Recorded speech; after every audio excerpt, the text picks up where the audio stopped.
আসসালামু আলাইকুম ওয়া রাহমাতুল্লাহি ওয়া বারাকাতুহু। সম্মানিত দর্শক, দূরে এবং কাছে, দেশে এবং প্রবাসে যে আমাদেরকে রূপসী বাংলার পর্দায় দেখছেন, প্রত্যেককে আন্তরিক মোবারকবাদ এবং ধন্যবাদ জানিয়ে শুরু করছি। প্রিয় দর্শক, আজকে আমরা আলোচনা করছি তাওবার গুরুত্ব।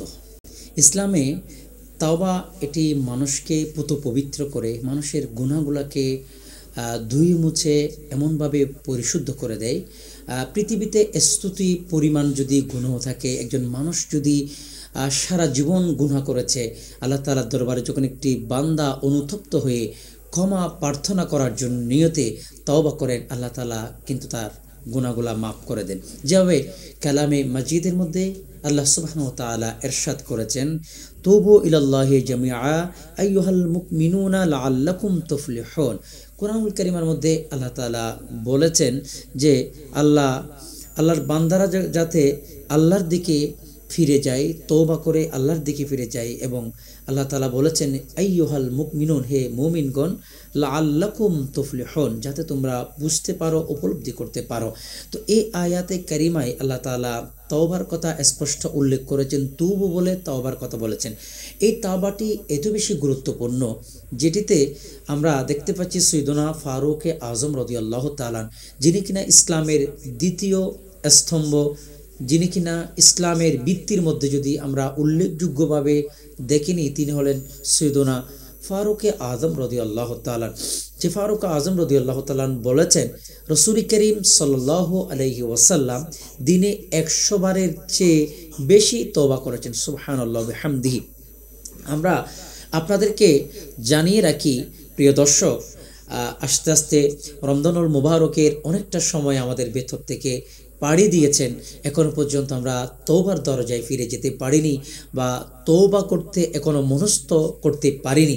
অথচ রাসূল করিম সাল্লাল্লাহু তাআলা আলাইহি ওয়াসাল্লামের এই হাদিস থেকে আমরা একটি জিনিস স্পষ্টভাবে পাই যে রাসূলুল্লাহ সাল্লাল্লাহু আলাইহি ওয়াসাল্লাম আমাদেরকে শিক্ষা দিয়েছেন, বান্দা যাতে আল্লাহর অনুতপ্ত হওয়ার জন্য তথা আল্লাহর কাছে অতীব নিকটবর্তী হওয়ার জন্য তওবা করেন, আর সে তওবা তাকে তওবাতান নাসুহা, তা পরিশুদ্ধ তওবাতে পরিণত করবেন, তথা তার জীবনে যত গুনাহ করেছেন সমস্ত গুনাহকে মাফ করে দেবেন। প্রিয় দর্শক, সৈয়দনা আয়েশা সিদ্দিকা রাদিয়াল্লাহু তাআলা আনহা বর্ণনা করেন, যে বান্দাকে কাজে লজ্জিত এবং অনুতপ্ত হতে দেখা যায়, এটি হচ্ছে তাওবা। অর্থাৎ বান্দা কোনো অপরাধ করার কারণে, বান্দা কোনো গুনাহ করার কারণে তার কাজে যদি অনুতপ্ত হয়, আল্লাহর কাছে যদি শর্মিন্দা হয়, সেই বান্দাই আল্লাহকে ভয় করেছে তথা তওবা করেছে। প্রিয় দর্শক, তওবার কথা যদি আমরা আরও বলি, বনি ইসরাইলের এক ব্যক্তির ঘটনা, যেটিতে আমরা দেখছি 5টি বিপদ দূর করে দিয়েছিলেন, যেটি তওবার কারণে আল্লাহ তাআলা এই বিশাল বিশাল বিপদ থেকে তাদেরকে উদ্ধার করে দিয়েছেন। নাম্বার 1 হচ্ছে তুফান থেকে। তুফান আসলে সেই তুফান কিন্তু স্বাভাবিক হয়ে যাবে যদি আপনি তওবার মতো তওবা করতে পারেন।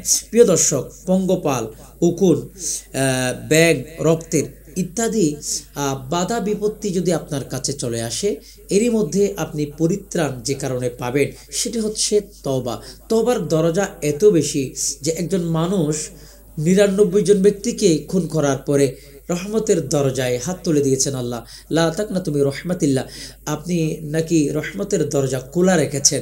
আল্লাহ আপনার জান্নাত না চাইলেও অন্তত তওবা করছি এই নিয়তে, আমি আর কখনো অপরাধ করব না, আল্লাহ বেবিচার করব না, জুলুম করব না, আমি আর অপরাধের মধ্যে লিপ্ত হব না, আল্লাহ তওবা করছি, এই কথা বলে আল্লাহ দরবার তওবা করেছেন।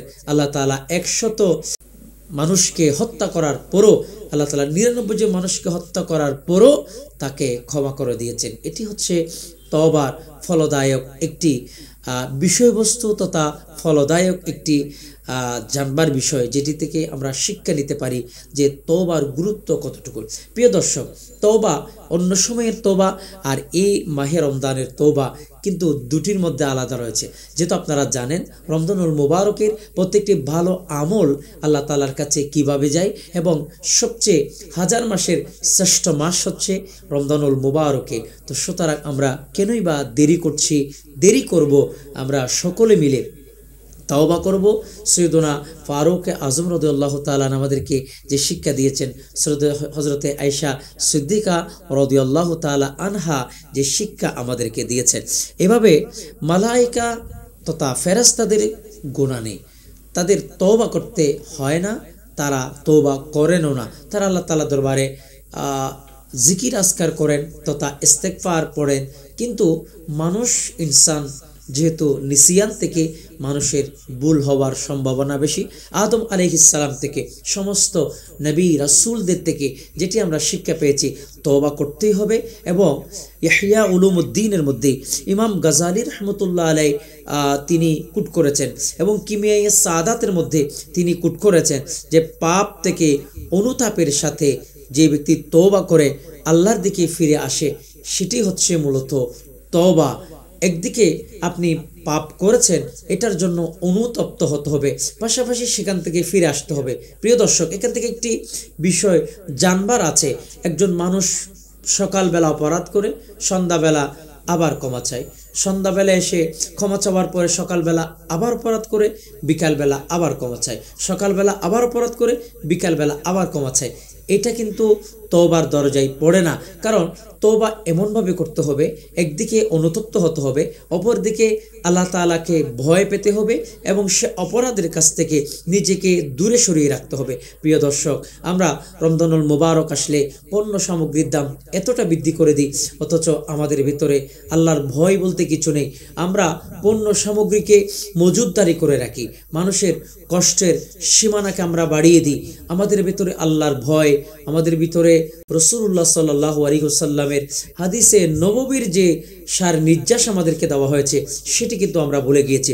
সে কারণে কিতাবের মধ্যে এভাবে আসছে যে রাসূলুল্লাহ সাল্লাল্লাহু আলাইহি ওয়াসাল্লাম শিক্ষা দিয়েছেন যে আল্লাহর বান্দা তওবার কারণে, আল্লাহর দরবারে তওবার কারণে একজন বেদুইন সে আল্লাহর কাছে শ্রেষ্ঠত্বের পুরস্কার পেলেন, তথা বেদুইন অপেক্ষা অধিক শ্রেষ্ঠ একজন বান্দা, যে বান্দা কিনা আল্লাহর দরবারে তওবা করেন। প্রিয় দর্শক, তওবা মানুষকে এতটা পরিশুদ্ধ করেন, তওবার কারণে মানুষের গুনাহগুলোকে আল্লাহ তাআলা ক্ষমা করে দেন, মানুষের অপরাধগুলোকে ক্ষমা করে দেন। ইন্নাল হাসানাত ইযহিবুনাস সাইয়্যাত, আল্লাহ তাআলা নিশ্চয় গুনাহগুলোকে সওয়াবের বিনিময় করে দেন। সুবহানাল্লাহ বিহামদিহি, সুবহানাল্লাহ বিহামদিহি। আসুন প্রিয় দর্শক, রহমতের মাস, মাগফিরাতের মাস, নাজাতের মাস, কেনই বা আমরা দেরি করছি, কেনই বা আমরা তওবা করতে দেরি করছি? আমাদেরকে এখান থেকে শিক্ষা নিয়ে পাপ থেকে ক্ষমা চাইতে হবে, এবং আল্লাহ তাআলার দরবারে বেশি বেশি আমাদেরকে ক্ষমা প্রার্থনা করতে হবে। এবং রাসূল করিম সাল্লাল্লাহু আলাইহি ওয়াসাল্লাম বলেছেন, সূর্য উদিত হওয়ার পূর্বে সে যেন তওবা করে নেয়, সূর্য উদিত হওয়ার পূর্বে যাতে সে তওবা করে নেয়। তওবা কতটুকু গুরুত্বপূর্ণ হলে রাসূলুল্লাহ সাল্লাল্লাহু আলাইহি ওয়াসাল্লাম এই কথা বলতে পারে। সুতরাং আমরা দেরি করব না, তওবার দরজা খোলা আছে। আমাদের ভিতরে নারী পুরুষ প্রত্যেকেরই তওবা করা দরকার। এই তওবা রমজানুল মুবারকে সবচেয়ে গুরুত্বপূর্ণ কাজ হতে পারে। সে তওবা আল্লাহ তাআলা আমাদেরকে বেশি বেশি তওবা করার তৌফিক দান করুক। প্রিয় দর্শক, এতক্ষণ ধরে রূপসী বাংলার পর্দায় আপনারা আমাদেরকে দেখছেন। প্রতি রমজানুল মুবারকের প্রত্যেকটি দিন আপনারা আমাদেরকে দেখছেন। ইনশাআল্লাহ ভবিষ্যতে আরো নতুন নতুন আলোচনা পেতে আমাদের রূপসী পর্দাকে আপনাদের সাথে রাখুন, এবং লাইক কমেন্ট শেয়ার দিয়ে আপনারা আপনাদের পাশে রাখুন। আসসালামু আলাইকুম ওয়া রাহমাতুল্লাহি ওয়া বারাকাতুহু।